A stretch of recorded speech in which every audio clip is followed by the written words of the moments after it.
Hello and welcome to episode 12 of series 2 of the Engaging Internal Comms podcast. This is the show for employee engagers and internal communicators who like to keep up to date with all that is new in our profession.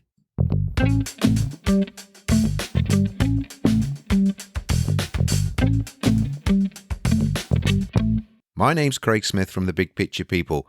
Welcome to this episode of the Engaging Internal Comms podcast. If this is the first time you've listened to the show, then it's great to have you on board.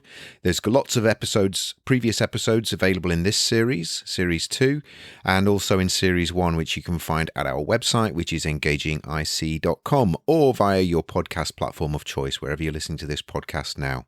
What I wanted to do just before we go into today's interview is just flag up what is coming up in next week's show. So next week, we have the last of the resources that I've been sharing with you, some free resources for you to download and an accompanying podcast to go along with it. And this is kind of finishing off our series of looking at your organizational values and how you can create your values from scratch, but also how you can also make those values more usable and find ways to get people talking about them and using them in different ways. So what we've got next week is the last of those 5 episodes, or five short episodes, and we're going to be looking at how you can have a conversation with your teams about how well you are living those values within the organization and what you can do to better live them as well. So I hope you'll find that useful. That's next week, going out on the 20th of April 2021. Obviously, if you're listening to this afterwards, that will probably still be already there for you to listen to. Then going forward, we're going to be then going into our continuing our fortnightly pattern of having fortnightly interviews. So on episode 14, which is going to be on the 27th of April, I've got Anna Kilmurray from ClearScore, who's going to be telling us all about the importance of employee brand and how that links in with engaging our employees and also engagement strategies as well. And then the 2 weeks after that, I've got Owen Weldon, who is from Merck, who's going to be telling us all about how to communicate with offline employees. So that will be of interest to you if you've got employees who are off the grid, are not using Yammer, Microsoft Teams. They're maybe working in factory or frontline environments where those tools aren't available to them. So I think you'll find that useful as well. So that's just a quick heads up of what's coming up in the next few weeks of the podcast. Also, just for your information, on the 29th of April, the Big Picture People, that's us, we're running a free webinar, which is at 3:00 in the afternoon UK time, which you can sign up for, and which is already fairly well subscribed. We've only got a maximum of 100 places at the webinar, and last time I checked, that was already well over half of those seats had gone. So 29th of April, if you want to book up for that, I'll tell you what it's about actually first. So the webinar is all about putting your people in the picture. It's all about how do you explain your organization's big picture to your people. And one of the things we've found through the work that we do is that senior leaders sometimes find it difficult to explain the vision, the values, the strategies of the organization to our employees, and that's often because they're very close to that information themselves, and often it's very complicated. So what we're going to be looking at is how our leaders and how internal communicators can help our leaders to communicate those complex messages and share that bigger picture of the organization and how it all fits together. So that's on the 29th of April, 3 p.m. in the afternoon UK time. It's a free webinar, entirely free, no charge at all. You can sign up for it via our website, which is thebigpicturepeople.co.uk, and in our menu you will see events, and it's the first event that's listed on there.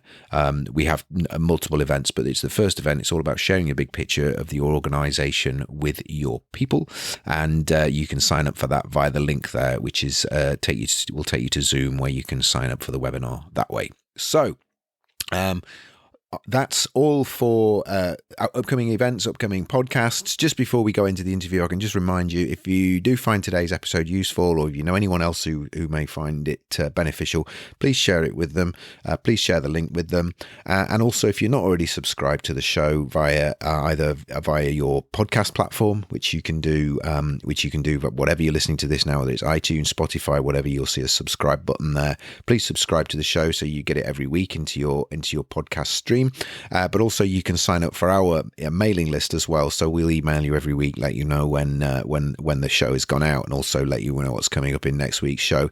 And you can do that at engagingic.com, our website. You'll see a sign up form there where you can sign up to our mailing list, and we will keep you in the loop, as it were, with our future episodes. Anyway, on to today's interview. I know from listener feedback that we've got a lot of people who work in organizations that are pretty fast moving, that are complex, and that are maybe 24/7 operations as well, where communications is very challenging. So I've been trying to do for a while is to reach out to someone who can tell us all about their experiences about communicating in an environment like that, a 24/7 operation, and also one where there is a huge amount of diversity of people in the workforce as well, people with different demographics, people with different backgrounds, people with different job roles, technical skills, and also in terms of communication skills as well, that can be very varied. So I've found for you today an amazing guest who works in an operation which is quite mind-blowing in terms of its scale and its size, and also its complexity, and also the fact that it's a really literally a business that never sleeps. It's also one that's been massively affected by the pandemic because of the nature of the industry that it's in as well. And so I just wanted to just reflect upon that as well, and how a business that never sleeps has had to sleep, and how the organization, and particularly from an engagement and communications perspective, has dealt with that. So I found this a fascinating conversation, and I hope you enjoy it too. So my interviewee today is Christina Vanova. Christina is Director of Employee Engagement and Internal Communications at Atlantis Resorts, Dubai.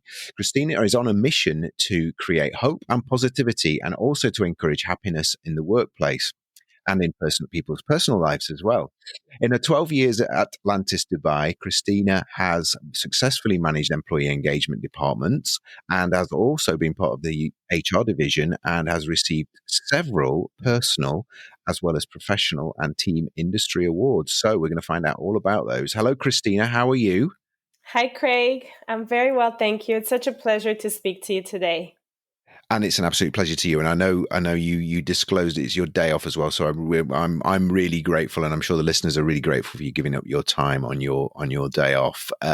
So Atlantis Dubai, I'm sure. Well, I'm sure some of our guests, our listeners have maybe been guests at your wonderful establishment. But tell us a little bit about Atlantis Dubai for those people who aren't familiar with it. Well, Atlantis Dubai is one of the largest resorts in the world. It's an integrated resort, and we have a huge water park that fits up to 10,000 people. We have 28 restaurants. We have a dolphin bay and a sea lion point. We have 1,548 guest rooms, and we have over 2,000 colleagues, 2,200 colleagues to be exact, from 87 nationalities. So it's a really beautiful representation of what Dubai is about, because Dubai is really it's about people, and it's about culture, and it's about diversity, and how all of these different people from over 100 nationalities in the UAE fit together into this giant, beautiful melting pot, which is such a thriving country at the moment. Fantastic. Well, that's a really nice introduction. So we met on LinkedIn, and we had a chat, and as I do with all my guests, and I was really interested when you were talking about this, what you've just started to talk about there, this hugely diverse workforce, and as we all know, any of us who've been to resorts or hotels know it's a 24/7 operation. So I'm really keen to talk to you about that. But just before we dive into that, I'd love to know a little bit about you, because and we'll put some notes in the some links into the show notes. You're kind of you've got a really strong personal brand as well, which I really like when I speak to guests. So first of all, I'd just really like to talk about you and find out a little bit about your journey in internal comms and employee engagement, and just understand a little bit about why you're so passionate about it, because I think we all are, but it's always really nice to hear, what led you to be this passionate about internal comms and employee engagement, Christina. Well, Craig, it's a very interesting story because I think with a lot of passions, they begin from an early age. So when I started employee engagement at Atlantis in 2008, I hadn't thought about what attracted me to the role and what really drew me to that role. But a Mm, few years later, I started thinking about, why do I enjoy this place so much and what makes me great at my job? So I started looking at my childhood and my background, and I couldn't help but really put together a pattern there. mm, When I was a child in fourth grade and fifth grade, I was great at creative writing, and I was in the literature club. Later on in high school, I was part of the school paper, and I was then later in charge of the yearbook. When I was at mm, university, I was part of the university magazine. A little bit later, one of my jobs was a journalist, an investigative journalist, actually, where mm, where I looked at EU matters, medical tourism, immigration matters, and actually one of my favorite projects was with one of my colleagues from the magazine. Was we went to the countries in Europe, in the European Union, that had mm, already joined the eurozone. So they had adopted the euro. And Malta, where I was living at the time, Malta was about to adopt the euro, and everyone was feeling very nervous about it. They were talking about inflation, the rise of cost of living. So we decided to embark on this really cool adventure, and we visited all the countries that were in the eurozone, and we interviewed people from the streets, regular people. We interviewed politicians. We interviewed journalists to see how the euro and the adoption of the euro in their countries had affected their lives. And this is where I really solidified my love for journalism through this mm. big wonderful project. And then when I joined Atlantis in 2008, that was probably one of the reasons why I was selected to join as manager of the employee marketing team. And Yeah, employee marketing is really a cool, fancy way of just saying employee engagement and internal comms and employee relations all wrapped up into one neat yeah. job title. Yeah. Okay. So that's where you develop that passion for communicating and getting messages across, but also, I guess, talking to people as well and finding about what they're thinking about, feeling about, and how you address some of those concerns and thoughts. Yeah. Absolutely. Yeah. Yeah. Wonderful. And your YouTube channel, tell the listeners a little bit about that, and let's get sort of entice them in to go and have a look at your some of your Yes. videos. What do you? I've had a look at some of them, but just explain a little bit about your channel and what you do on there. So I've for the last couple of years, I've been wanting to do a YouTube channel because I have so much experience in employee engagement. And I thought I'd Mm, share this experience with whoever is either looking to create an employee engagement department, an internal comms department, or to put together a better strategy for something that is already in existence. And I mm, really wanted to share, and I continue to want to share that with the audience and with my viewers and listeners to help create positive workplaces, really thriving positive workplaces all over the world. And in this mm, case, I mean, we work probably between 8 to 10 hours every day, right? For the mm, majority of us. So if you're in a workplace that has a great culture and great sense of camaraderie and a sense of belonging, then your 8 to 10 hours a day fly by and you don't really consider it as work. So I really wanted to mm, share with people how I've done it and how they mm, can do it as That's really well. generous, and I like that. And I think that's a really, for me, that's really interesting and really, I think it's brilliant that you're working for a big organization. You're a salaried employee at Atlantis Resorts, and yet you've got this. Um, you know, you're finding the time to be benevolent and also share that experience, which I think is really great. And I wish to a certain extent, it's not. I think it's that people don't have the skills or the knowledge to be able to do that. I think sometimes it's just the confidence to be able to, share what they know, because I think sometimes we undervalue our own knowledge and think that everybody knows that, but actually it's not always Yeah. the case, is it? So, Yeah, no, it's brilliant. you're Well, completely on that right. note, Yeah, on that note, then let's tap into some of that experience, Christina. So, as I said, and you mentioned at the beginning, which it's a phenomenally complex organization. I think any of us who do internal comms would, the thought of a 24-hour 24/7 operation, and the diversity and all the different languages and cultures you're dealing with, and different demographics, that sort of thing, must be really challenging. So, I mean, maybe if you could just sum up, what are some of the challenges, but also, I guess, from what you've just said there, the things that keep you interested and keep your passion going around, how to keep all of these people engaged and on the same page, and also delivering great customer service is a key thing as well. So tell us a little bit about what are some of those challenges and how you as a professional deal with them. Well, it's actually the challenges that keep me engaged. I love Mm, challenges, and I love making sure that every day at work is a completely different day, and every program and project and campaign and engagement strategy that is put in place is always diverse, because we've had people that work there for 5 years, for 10 years, and they don't want to see the same old regurgitated stuff coming up every day, right? They want to be yeah. surprised. Hospitality in general is in the business of creating amazing experiences and everlasting memories. So how do we, as internal employee marketers, how do we do that for our colleagues? How do we do that Mm, for the employees? And earlier you mentioned, you know, how can I, as an employee engagement professional, how can I impart this knowledge to others in other organizations, in other workplaces, in other countries? It doesn't matter that I work in the hospitality industry, because what I share through my YouTube channel, or even through our conversation today, can be adapted in any company, whether yeah. it's large or small, whether it has a multinational workforce, whether it's a hospitality industry or a manufacturing industry. So it's really universal, and the secret to that is care and connection.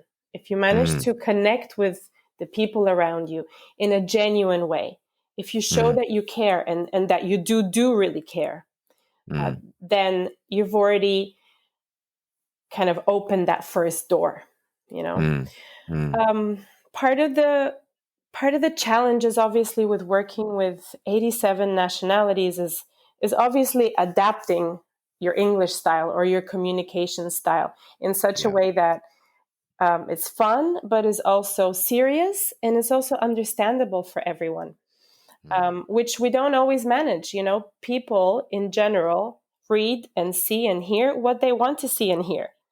And mm, sometimes what you think is a very straightforward message is misconstrued. So you really need to be careful, and you really need to actually focus on not just one style of communication and one type of communication, like, for example, the written communication, but you also need to use, verbal communication. You need to use video communication, intranet channels. So it's really digital notice boards, posters. So it's really about varying it up, uh, mm, like we have different learning styles, we also have different communication styles, and I personally prefer to see something written, but others love to go, if I'm studying something, for example, I need to study it from a book.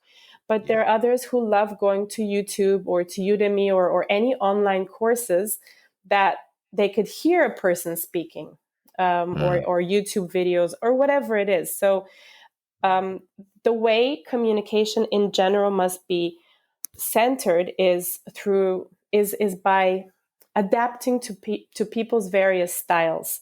So this is mm, one of the challenges, which I think we have managed very well. mm, Something mm, else that's pretty tough actually is the fact that the hotel does work 24/7. mm, So you need to make sure that you hit the touch points of all the people in the different shifts. You have morning shift and afternoon shift, but then people sometimes forget evening shifts. Those that come for mm, the midnight service of whatever it is. So how does your message translate to them? How does it reach them? And then you have, obviously, you're going to have to ensure that you have um, spokespeople, you have your engagement champions, you have your communication champions in every single department. Mm. because it's not just a push communication, but it's a pull communication, right? It's a two-way, open and honest communication that you're looking for to create that sense of engagement and belonging with people. And then you have to do that through different people. It's not just one department that is in charge of communication, but it's the team leaders, it's the leaders, it's the supervisors, the managers that are all in charge. And this is what I always say to my colleagues and to people I meet and talk about employee engagement about. It's really not one person's role in the Mm. organization to be an employee engager. Yeah. Yeah. Everyone is responsible for that. And you as a person are responsible for your own engagement first and foremost. And Yeah. then it could be your manager, your supervisor, a person like me that is in charge of an actual department. Yeah. What And else? and I think I'll just pause there because I think there's a lot that I'd like to just sort of just quick, you've mentioned a lot there, and I think I just want to kind of recap. So one of the things you said there right at the beginning was care. Yes. And so when you talk about care, you're talking about you care for them or you care for the customer or both. I think that's a really important part of demonstrating your own commitment to the organization or to your employees. Would just say a little bit more about that, how you demonstrate care and how that comes across, because care is it's something you have to actually feel, isn't it? It's not just something you don't tell them that you care. You have to No. demonstrate that through your Yeah. actions as well. So I recently read a very interesting quote. I think probably some of our listeners may know about this, but I didn't. And the quote was, if you care less about your people, they start to become careless. And I Mm, love that. It mm, resonated really well with me. mm. So in a hospitality environment, there's a certain type of person that fits really well within that hospitality environment. It's someone who is caring by nature. It's Yeah, someone who's warm, who loves to make those personal connections. It's that waiter that comes to you and wishes you good morning and finds out about your plans for today. yeah, It's that receptionist that checks you in and suggests some of her favorite things that you can experience at the resort. So it's really creating that sense of engagement with the employees so that they may in turn show their sense of engagement with the guests, and yeah. that is created through care Yeah, and and warmth. and is that embedded? So I mean, obviously, that you strike me as someone who probably is caring and in your the way you interact with people, but and then transmitting that into your communications, the tone of voice, and I know you talked about various different channels. I guess that keeping that consistency about care, because as you say, I think it's infectious, isn't it? It's very hard to get employees to care for your guests in the way you just talked about there if they don't feel cared for themselves by their employer. So I guess it must be quite a challenge to make sure that you've got that consistency of people feeling cared for throughout all of your communications, because I guess some of those can be quite direct and operational in nature, and not just not just customer centric ones, I guess. Oh So yeah, yeah, absolutely. So yeah, it's not just about communicating with positivity, right? Because that's the first and foremost, for me at least, the first and foremost rules in terms of communication. You you yeah, you must communicate in a way that's positive, and if the message is not positive, then those that read it need to know the reason that this is yeah, happening. Because yeah, once you yeah. explain the reason, then they understand why you're putting their accommodation on lockdown, for example. Yeah, you know yeah, yeah, yeah, yeah, yeah, yeah. We'll come on to that in a moment. yeah. But yeah. And sorry, another thing you talked about there, which I just wanted to make sure we've got enough time to talk about, is you talked about the how your the communication role is dispersed, and I totally agree with you. As employee engagement leads or communications leads, we need to have some skills ourselves, but we also need to be influencing and facilitating other people in the organization to be doing that job. It's not just us who does that. You mentioned a little bit there about having team leaders and having champions. Just to tell the listeners a little bit about how you've structured that in terms of this kind of army of communicators that you've got within the organization, getting these messages out to everyone. So of course there's always room for improvement as the years progress. But you have, I mean, in a hotel, and I think that this happens probably less in other types of industries. In hotels, you have morning briefings or you have shift briefings where you have all the important communication related to that department, plus the important communication related to the hotel or related to the person's benefits in case they've been changed. So we encourage the team leaders or the assistant managers or the managers that are leading these shift briefings, for example, to make sure that they communicate together with their departmental information, to make sure that they communicate ours as well, our communication with their teams. Yeah. And obviously, besides the usual communication that we send out through multi-channels, we meet with certain very influential people within the departments or within the divisions of the hotel, and have meetings. Often enough, we love writing emails. Communicators love writing. It's about visiting people in their offices. It's about meeting them in the lunchroom or in the colleague restaurant or in the smoking area if someone smokes, or just speaking to them in the bus and making sure that what you're communicating is, first of all, understood by those key influential people and that they can translate your message. So it's not always structured. A lot of the times what works very well, and I'm sure this works for other organizations, if it's unstructured, but if it's, again, it adds more to the authenticity.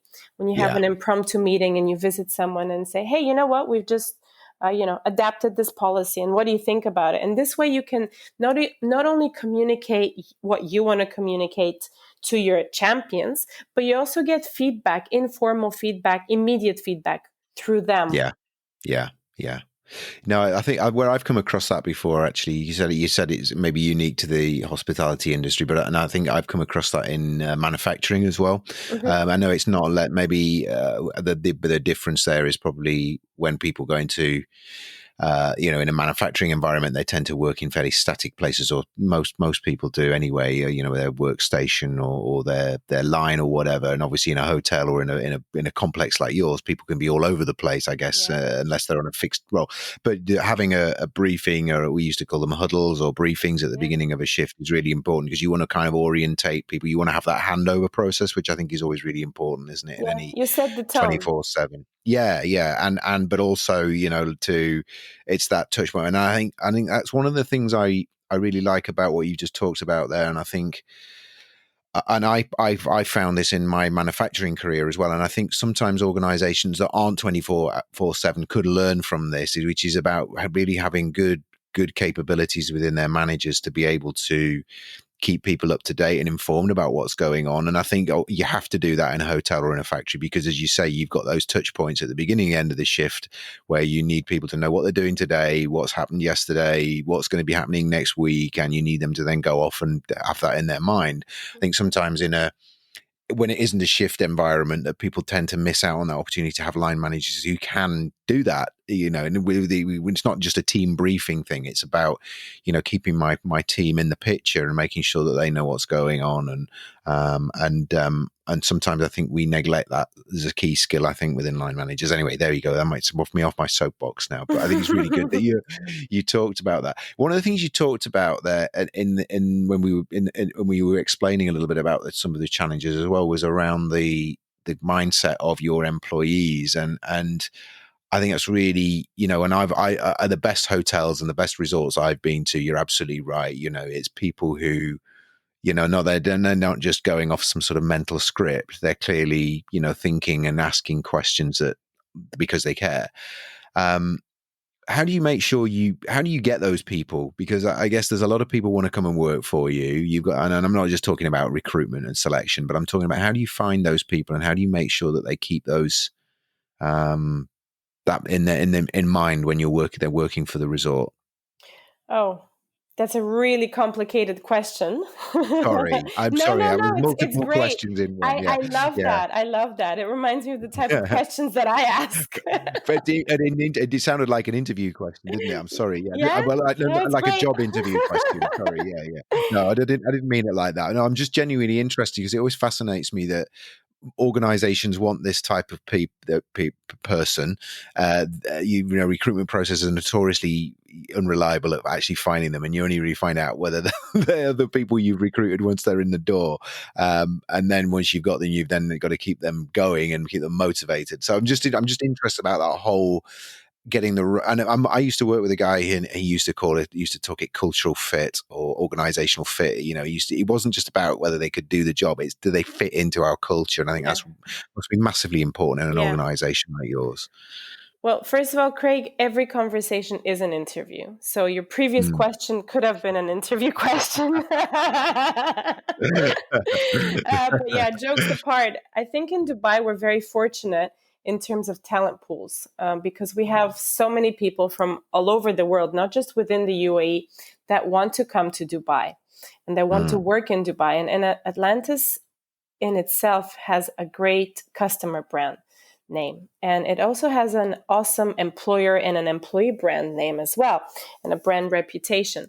So for certain, for the positions that we do have vacant, there's often hundreds and thousands of applicants, which gives us a very good possibility to select someone from a very interesting background. It doesn't necessarily need to be from the same industry, but it should be someone that's got the right attitude, someone that has the skill set and the experience. But we're lucky that way that we can select from a very rich pool. And once they become Atlanteans, then we hire for attitude, and then we train as well. We train for skills if that's necessary.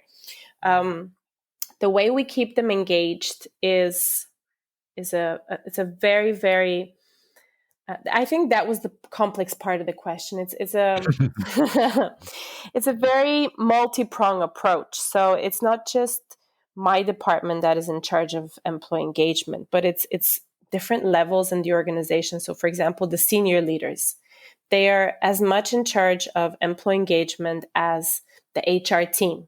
It's also the department, the departmental managers or the directors or the team leaders. So everyone who's in charge of someone at any level can engage or disengage a person. But I'm going to go back to what I do, and which is employee engagement and internal comms, and say that our strategy, which is obviously created a year ahead with a calendar of all the activities and events and programs that we're doing. Our strategy has it's got three different levels that we focus on. One is the internal communications, of course, which is as I said in the beginning, it's really about creating that sense of belonging and that meaning and purpose in the employee's life through your communications. And those could be, your town hall meetings, the quarterly town hall meetings, or the monthly one, depending on, the organization. Recently, we've started doing monthly virtual town hall meetings as well. You have your newsletters, you have your videos from the leadership team, the digital notice boards, the print magazines. So we have a term called back of house, which is the back of house of the hotel where the offices are. And those walls that form the back of house are a giant billboard for us. And we have a lot of beautiful campaigns that are put up there, whether it's, your organizational mission and vision, or recognition, or, the long service recognition or loyalty from employees. So it's really about communication. That's one facet of employee engagement. Another one is, I meant internal communications. The second facet is rewards and recognition. It's important for any organization to reward, to first of all, to celebrate, whether it's a small win or a big win. And at Atlantis, we have a lot of awards, whether they're food and beverage awards or room rewards, a lot of industry accolades. So it's important to recognize and reward those people who help bring those rewards to the hotel. And also, of course, the behaviors. And then the third facet, or the third bucket, if you want to call that, are all the activities that we do, whether they're mental, physical, social, cultural, all the activities that gel the people, that Mm. create that sense of community and belonging. And one thing about, I think you could probably say that about most successful hotels is that sense of community and pride that people have for their place of work. Mm. And once you have that created, then people will show that I'm going to go back to care. People will show that genuine care for their guests because it's you feel like you're welcoming guests to your home, Mm. because you're proud of where you work and as you're hopefully proud of your home. Mm. And this is Yeah. what hospitality truly means, right? You're hospitable, you're welcoming someone to your home, and you're showing them that warmth and connecting with them on a not so basic level, but maybe on a more in-depth level. And then, of course, you have the learning and development part. You have the talent management part. You have the career progression, which all form part of employee engagement and the employee experience as a whole. Yeah. I think it's great that you've got the line of sight for the whole, yeah, I know it's not necessarily all under your, or directly under your remit, but you've got that kind of clarity of all of that, because I think it's really important to think of that whole employee journey, isn't it, in terms of engagement and once you've got the right people, making sure that you keep hold of them and that they carry on, doing the great things that you employed them for. I think that's really important. One thing I want to just as we sort of start to bring things to a conclusion is I think we've managed to avoid it. We're about 30 minutes in and we've managed to avoid it. Is the inevitable question, which is, we're just at the beginning of 2021. We've probably been through one of the toughest years for economically in the world, but certainly in hospitality. I mean, just if you could give us a summary of what the last 10 months have been like for you and how you, as someone clearly who's passionate about your people and about your customers, how you've got through that and how you've managed to keep that energy and passion going, because you still sound as though you've got lots of energy left, which is great. I think there's a lot of people who are kind of desperately in need of recharging their batteries, and you sound as really, really kind of still full of passion and energy. So, what's it been like for you? How have you kept people engaged and communicated with? Notwithstanding the fact that it's probably been you've had to let a few people either go temporarily or furloughed or whatever. But tell us a little bit about what's been happening, Christine, please. I mean, so for the last 10 months, it's been really a roller coaster ride. And I think Atlantis as a resort prepares you for that because, Mm. I mean, one day you're helping to create the biggest concert in the world, the live stream concert, which is Kiss, for example. Another day, you could be preparing for a gala dinner of the air show where you'd have the likes of Jennifer Lopez or Katy Perry performing. Mm. A third day, you could be putting together the ballroom or setting up the ballroom for one of the local artists here, Sasha Jeffrey, who was responsible for putting together and painting the largest painting in the world. So it's Mm. every day is a huge challenge, but it's a fun challenge. So Mm. I think it's in our DNA to be prepared and resilient and really to expect the unexpected. So when the pandemic hit, which was last year in March, our communication style completely changed in terms of frequency. So in the past, if we've had a newsletter once a week, it became daily. Sometimes it was a couple of times daily. We then went into lockdown, and it was a very strict lockdown. So the accommodation where our colleagues live, which probably has about 2,000 plus people, with employees and their families, that accommodation also went into very strict lockdown. So people couldn't see their next door friends. They couldn't see the neighbors from the next door building because Dubai and the rest of the world, as you know, was on lockdown. And the only permission that you could get to go out of the building or out of the house was to go to the doctor or to go to work. Or to go to the supermarket. So something which is really cool, and I'm so proud of the team for putting this together, is we did a weekly video newsletter or a weekly magazine where we read the news out like a proper newscast. We had the Yeah. news of the week. We had competitions. We had interviews with people, and we really made that 20-minute to 30-minute video newsletter something fun and something that people would look forward to.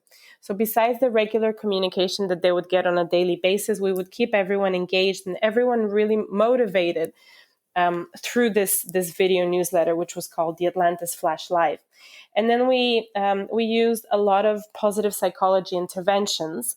One of which I can mention here was we did a gratitude campaign, a 1 month gratitude campaign where we really emphasized and actually had colleagues emphasize and talk about what they're grateful for, and this created that sense of positivity as well. That's really nice. Within the team. We also had a very interesting CSR related campaign. It was called Clean and Green in Quarantine. Again, it was a competition. It was environmentally related, but it brought people together. And in times like that, in times of crisis, it's really important to give people those glimmers of hope, those projects that they can work on, that they can make a difference, because people felt powerless. They didn't know what was going on. They were just waiting for something to happen. And when you feel powerless and really unable to change what's happening around you, or to create what's happening around you, you become very disengaged, not just with work, but with life. So we wanted to give our employees and their families that sense of purpose, to rekindle that and maybe create different avenues that they hadn't thought of before. So besides that, I mentioned earlier that we had live stream town hall meetings. Those became monthly. We had a lot of different videos that came out as well from our senior leaders. And it was just, it was probably about a 5 to 6 month, very intense communication and engagement focused campaign to make sure that people have a sense of their sense of morale is really high. And it paid off, because we did an engagement survey. Actually, we did a well-being survey, and the result from that was 95% engagement. We recently did an engagement survey that was 88% engagement. So people were really thankful for everything, not just what the HR team did, but what the leadership team did for the employees as well, in terms of care. Yeah, that's amazing. Well done. I mean, it sounds like you really, you came at it from all angles. And where are you now? I mean, obviously we're sort of at the beginning of 2021. I mean, what are you looking into for the rest of 2021? Obviously, it's not going to be business as usual immediately, but I mean, what are you looking forward to this coming year? I mean, Craig, it's actually been a very interesting couple of months. From the last quarter of 2020, because the weather in Dubai gets amazing from October onwards. And as people started having that psychological safety to travel, and the corridors opened up, so we've had quite a lot of visitors in the hotel, and our occupancy has been phenomenal.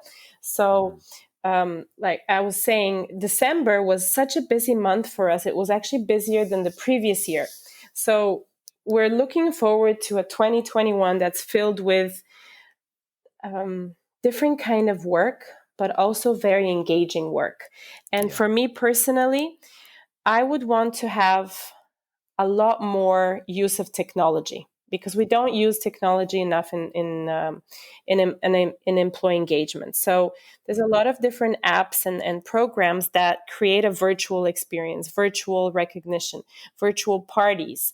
And if we can't have, if we can no longer have parties of hundreds of people or thousands of people, then we cannot forget celebration and rewards and recognition. And we need to adapt. So I'm looking forward to using a lot more of that, and I've actually started learning more on that. And that's one thing that I think will be pretty cool for 2021. Yeah, well, no, that's good, and I think as you say, it's an opportunity to learn and you do things that continue doing some of the things that you've done well, and continue those on because they're obviously clearly viable for the future. Regardless of whether we're in a pandemic or Hmm. not, which hopefully we won't be for much longer. But yeah, well, look, that has been absolutely amazing, Christine. I really thank you for sharing those insights as you do, as we said already. With you're benevolent anyway as an individual, but to share those with our listeners is really really wonderful. I think you've given us an amazing insight into what sounds like an incredibly complex but also really well coordinated operation. It sounds like you've got a fantastic culture there that obviously is critical to your customer service, but it sounds like you really go above and beyond that in order to create not only a great customer experience but an amazing employee experience. So um, I'm going to ask you the question I ask all of my interviewees right at the end of an interview, Dun, which I dun, know you know is dun. coming. Da-da-da, so, yeah, the curtain is a drum roll. And I ask I ask all of my interviewees, and I'm always amazed by the diversity of things that I get back. Is to imagine I obviously we've only just met, so anything you tell me will be new. But people who kind of know you quite well and work with you for a few years, perhaps, or personally well, would go, I never knew that. If you revealed it to them, it might be something you've done in the past, or it might be something you do now. So we're all ears, Christina. Tell us your secret. Well, the first bit is not a secret, which is I recently completed my master's degree in positive psychology, applied positive Oh, psychology. And congratulations. thank you. And through the learnings of the master's degree and also through the dissertation that I wrote, I've decided to write a book. So the book is the secret. Wonderful. Wonderful. And so I've written a couple of books, so I can maybe give Amazing. you some knowledge on that. But yeah, when are you planning to start that? Have you started writing the book? Yeah, we're all book writers. We've all been writing a book. We just haven't taken the time to put pen to paper. That's my philosophy anyway. But no, when are you actually going to start the process, or have you already I started the have process? started the process. I have the outline already. Hmm. And I plan to complete it by the end of 2021. So that's something also that I look Ah, forward to. But I wanted to save that bit yeah. for your last question. Well, no, well, thank you for keeping that back. And then, obviously, once the book is released, you'll have to let us know, and maybe we'll get you back on the show, and Oh, wonderful. you can tell us all about what we can learn from your wonderful book. And yeah, and that's something else you're looking forward to in 2021. And you can at the end of 2020, you'll be able to tell everyone you are a published author, which is always Yes. a nice thing to do. Fantastic. Well, look, it has been absolutely wonderful speaking to you. I'm looking out of my window now. It's a really cold morning in the UK, and I'm kind of thinking it must be. What's the temperature like in Dubai at the moment where you are? It's in the What's the 30s, Wow, wow. mid I 30s. think it's about 2 or 3 degrees here at the moment. Oh, So yeah, I'm thinking, and we're really short days at the moment in the northern hemisphere, and well, in our part of the northern hemisphere anyway. So look, I'm very envious of you, and but I'm sure you've got a lot of. Are you working over? Do you work on the weekends, or is that something you don't have to worry about? Or well, if you're in this line of business, you're always working. of course, yes, yes. That's what I was kind of thinking when I asked the question. I thought, is this a dumb question to ask someone who's in the hospitality industry if they're working at the weekend? But yeah, yeah. But Officially, no. no, But if you're within, especially in the HR department, our customers are the employees, and we can't tell them it's the weekend if they need something. no, So no, no. I yeah, know. That's why I felt a bit strange asking that question because no, I it's know okay. when I used to sort of work in factories, you'd sort of inadvertently say to someone on the way out that have a nice weekend, and then Yeah. you'd think, yeah, I know you're working all weekend. I don't know why I said that. It was a really stupid thing to have said, but No. And Craig, don't be envious about our weather because your summer is by far better than our summer here when we're in well, the high 40s and 50s. So, yeah, you yeah, know, yeah. That's different, isn't it? Yeah, different. But look, we're going to put some notes in the show notes. Certainly going to put the link to your YouTube channel. I'm going to put the link into your LinkedIn profile, which I guess is a good way for people who want to find out more about you or talk to you, or maybe even get you on their podcast as well. Any other ways that you would like to be contacted by anyone who's listening to the show? I mean, I'm a big fan of Facebook as well. Okay, My name is my Facebook name is my name, so Christina Vaneva. okay, Yeah, okay. Well, if you're going to send me, I think you're going to send me a new link to your YouTube channel. Yes. If you're okay for me to share your Facebook profile as well, I'll do that as well. And obviously, I know some people, everything business related goes through one channel, and everything personal goes through another. So, if you're happy with that, that's absolutely fine. And I'll certainly be keeping in touch with you, and I'll certainly be finding out about this book when it's finished, and I'll be looking forward to a signed copy, please. I'll be looking And forward to giving you one. fantastic. Well, look, I wish you all the best. I wish you and all of your colleagues the best for the coming year. I know it's been a really challenging year, but it sounds like you're doing some amazing work. And if I'll be when we can travel again, and particularly I've been to Dubai a couple of times. I might be giving you a shout just to see You if better. there's any special deals that you can do for me. No, only joking, but no, that would be fantastic. Fantastic. Anyway, well, look, have a wonderful rest of your day off. And as I said, if the weekend doesn't have any work demands for you, or even if it does, have a fantastic weekend as well. Thank you so much, Craig. And thank you to all our listeners for being with us all the way till the end. I hope they have. Thanks. Thank you, Christina. Bye-bye. Bye. Thank you.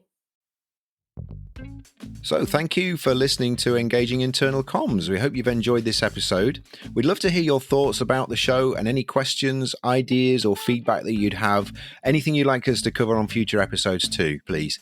So you can email us at info@thebigpicturepeople.co.uk, or you can get in touch with us via the contact form at engagingic.com. You can also sign up to our mailing list there, and we'll send you relevant news about the show and anything that we think you might be interested in when it comes to internal communications and employee engagement.